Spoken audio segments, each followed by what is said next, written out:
It didn't take long for the human, Zach, to take their destination. The moment they arrived, however, their unwanted guests were already approaching Central Park. Without a moment to lose, the assailants entered into the park, each one of them holding a weapon of destruction and death as they searched the area for the two. Zach was watching them from a special and secret cave hidden behind tall grass and bushes.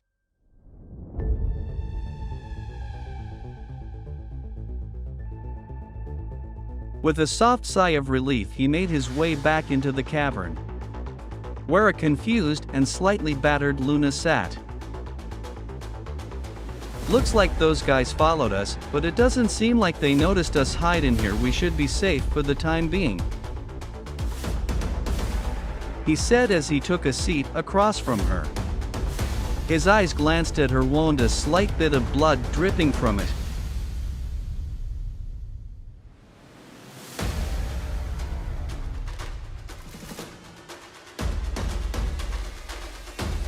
"Are you going to be okay? That wound looks kind of painful." She stared at him as if he had grown a second head, maybe even a third. "None of your ing business, dumbass," she replied, her words seeping with a venomous undertone. With an awkward smile, Zach leaned closer to her, his eyes locked on her. Woman wasn't deep, but it would cause issues if it wasn't patched up. There was no telling how long they'd be there too. So it was a dilemma that Zach couldn't help but worry about. He huffed and determination as he pulled off his hoodie and placed it beside him. Luna to watch him cautiously as he soon took his undershirt off and ripped a piece of it before he began wrapping the strip-up material around her damaged arm. She flinched before quickly bringing her cloth hands to Zach's neck, her eyes filled with rage. "The F do you think you're doing? Don't even think about trying to." "Shush. They'll hear us. Calm down, okay? I'm not going to hurt you. I'm just trying to patch you up, I promise," he said as he slowly finished his primitive patchwork, making sure that he didn't make any sudden movements. He couldn't help but find it funny, the situation seeming as if he was trying to help a wild beast that instantly saw him as a threat due to her sense of danger rising. Only difference was that he was helping what was essentially every furry's fantasy.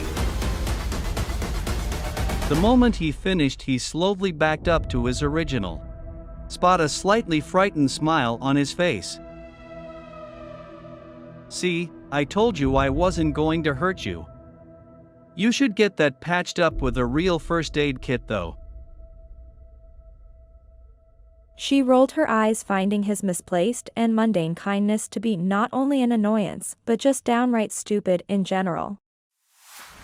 "Yet whatever. I didn't ask for you help now, and I didn't before, so don't expect me to say thanks." "Trust me, I didn't expect one to begin with," Zach thought to himself as he let out an awkward chuckle now that he was slightly calm and a bit closer to her. His eyes began to study her appearance and disposition. One thing that Zach did when he ran into people was studying them. Nothing that would be deemed stalkerish, but normal things like how they dressed, their attitudes, and sometimes even their nationality and race. However, it would be more like species in this case, considering that Zach wasn't even sure what she even would be classified as. She seems to dress in dark, slightly revealing clothes. Must mean that she's considered goth by most. Attitude and character trait, most likely it's under A, and she has an "I know I may be #TCH sorta attitude," he thought as his eyes trailed down her silver-furred arms and legs. "Claws, and I bet those teeth of hers are more like fangs. Could she be the one that killed the other guy? Seems more than likely. So then why did she save me from those guys?" He looked back up at her face, her blood-red and silver-white eyes staring out at nothing in particular, his own eyes analyzing her. Thoroughly, so many questions danced in his head, and his curiosity was growing with each ticking second. He had to know what was going on, and the first thing to do was start off with introductions. With the nervous cough, he soon spoke. "So anyway, I'm Zach Treble, nice to meet." I didn't ask. She interrupted, making Zach's nervousness skyrocket. Ha ha ha. Right, you didn't. Might I ask what your name is? Her eyes cut over to him, so fast that it almost seemed like she was cutting the air. He could almost feel the menacing aura surrounding her, causing him to sweat from fear. She huffed in apparent annoyance as she turned to fully look at him. It's Luna. Better memorize it because I'm not telling you again. Luna. A fitting name for what seemed to be a werewolf. He wondered if it was Luna with a U or Luna with two O's though. He decided against asking her that one question down, about a few dozen more to go. He looked around the cave as he tried his best not to stare at her in curiosity and interest. "Mind if we address the elephant in the room?" he asked. Luna tapped her clogged finger on the rock ground, her eyes growing dark with contempt. If this mother F sharp or doesn't stop talking. She let out a sigh allowed her as she waved her hand at him. Fine. Whatever, what is it? Great, so here's a question. Why are you a werewolf? Why were you trying to kill me? Who were those other guys? Are you the one who was responsible for the multiple murders recently? Are you really a fake? Before he could finish the next question, his stomach was met with a swift kick from Luna, leaving him winded. I'm not here to answer every damn question you have. No point in even telling you my name anyway. Considering that you will be dead anyway. Zach looked at her in a mixture of shock and pain. He rubbed his sore stomach. First of all, ouch. Second, so you were trying to kill me before, and due to the fact that I've never met you or even seen a whatever you are in my life, that must mean you're the serial killer that's been on the news recently? Luna raised an eyebrow at him. Serial killer, that was the first she was called that, maybe because not many people even knew of her existence. And if they did, they were promptly told to keep their mouths shut, lest they want their life ended quickly. I guess you can say that, though I'm not sure that a serial killer matches my job description. I'm a contract killer, not some F***CK up mental teen with daddy issues. Okay, that's kind of harsh. She definitely has no filter. Zach thought to himself.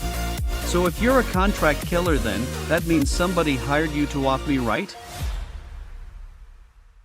If that's the case, who would want me dead?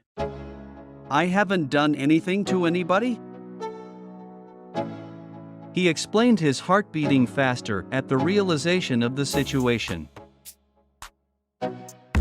Luna shrugged as she leaned against the wall, her left leg resting on her right knee.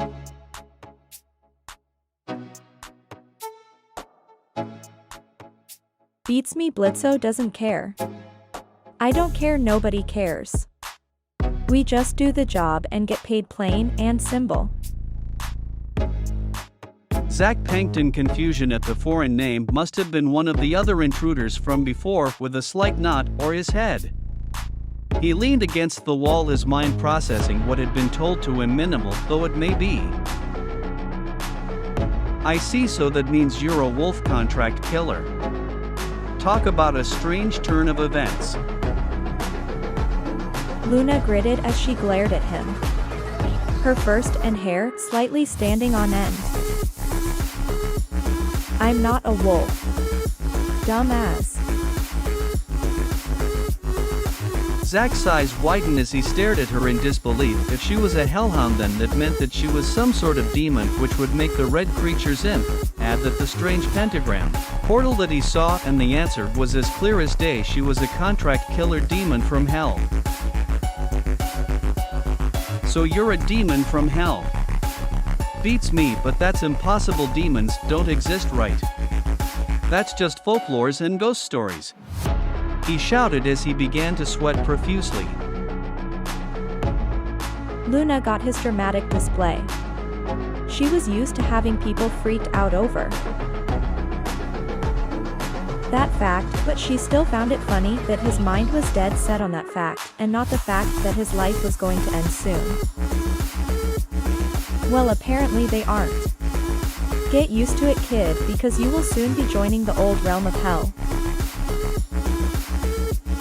she said as Zach calmed himself down. So you're really going to kill me? Like actually going to kill me? Zach asked, to which Luna simply nodded. Zach was, for lack of better word, stunned. He was seriously going to die, all because she was paid to do so. He wondered if she was paid by a demon in hell or by a human with a childish grudge. He knew he would die at some point.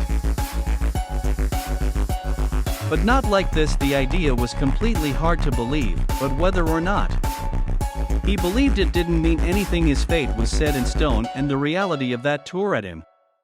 With his sigh, he lowered his head, his eyes staring at the ground beneath him. Luna raised an eyebrow as she folded her arms in front of her, a smug and snarky smirk growing on her face. Don't look so down. On the bright side, at least you don't have any friends that will mourn you, so nobody's going to be down when you're dead. Plus, your death will have some meaning in me getting paid. She hissed with an evil chuckle. Zach merely sat there in silence as he tensed in a mixture of hopelessness and contempt. She was already going to kill him, so why cheer his spirits down? With a small chuckle, Luna got to her feet and brushed herself off. Well, I think that's enough waiting. First I'll just tell Blitz of the situation, then I'll dash. She stopped as her hand brushed against her left pocket, then to her right. Nothing but air. With a slight gasp, she pulled her pockets out in a flash, only to find nothing but pocket and air. What the F? Where's my phone? As she searched around the small cave, there was no sign of it. It was definitely not hard to miss, since its color was such a bright blood red. Did I drop it somewhere? I didn't feel it when I was running after the human, so that means... She turned her head to the depressed human as her eyes squinted with anger. There were either two scenarios here. He either took the phone or it fell from her pocket when she was knocked to the ground. Regardless, her anger and blame was pointed to him like a gun, and she was ready to take aim. With a low growl, she gripped his collar and raised him up to her eye level, snapping him out of his daze. Where is it? I know you have it. She started causing Zach's face in twist and confusion. Okay, first of all, your breath stinks like really bad. Second of all, I don't have anything of yours whatsoever. He spoke out. Luna grilled, obviously not liking his answer. She threw him against the wall and pinned him to it, her teeth poking out of her menacing frown. You better not be lying to me, F. Kerr. I've killed for way less reasons than this. Zach couldn't help but swallow hard in fear here. He was getting abused by a hellish creature that was paid to kill him for no reason nevertheless. He had to think of something, and fast. There had to be some way to get Luna to back off a bit and see him as someone to keep alive. He thought for a moment before getting what people would call a lightbulb moment. Perhaps your phone fell out of your pocket in my house. You did take a tumble onto the ground, so it's possible that's where it is right now?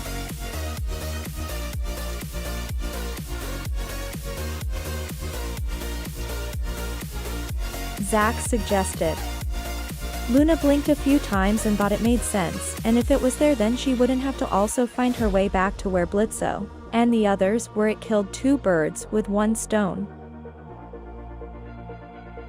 Even so, there was still the matter of getting there. She had no idea where exactly his house was, and it'd take days to search the entire city, as reluctant as she was. She needed the human, even if for a little. Alright, if that's the case, then you're taking me back to your house so I can get my phone. Why would I help my own killer get their phone back? What, so you can kill me later? Zach countered as he raised his eyebrow. It's either I kill you quickly or I beat the S out of you and then kill you. Take you pick, smartass. I really don't see a difference. If anything, I have more time to live if I don't help you. So again, why would I help my own killer?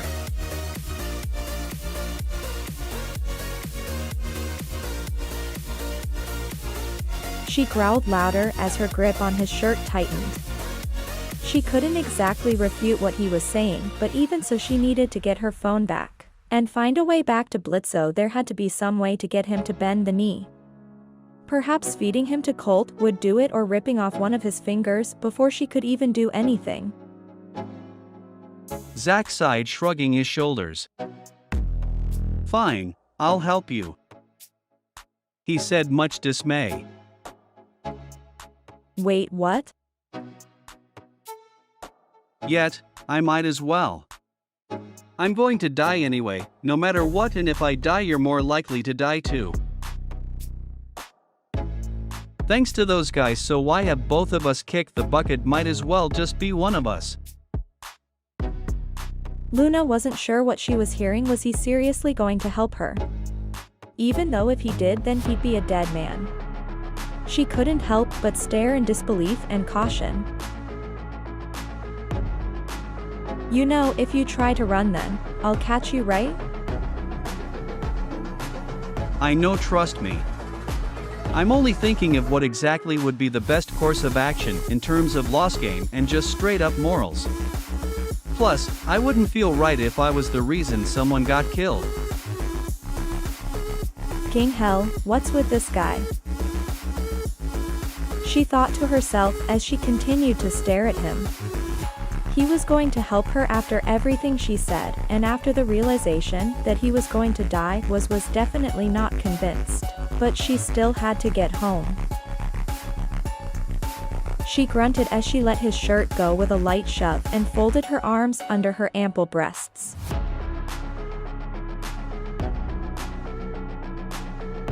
Zach brushed his hoodie down and slid his hands into his jeans pockets as he started to head towards the exit to the cave. Come on. I think those guys are gone now. If we hurry we can catch a bus over to Hell's Kitchen. He called out to her as he exited the small cave. Luna soon followed behind him, her crimson eyes staying locked in Zach's back. If he was going to run, she would make sure to catch him and give him a swift and painful death.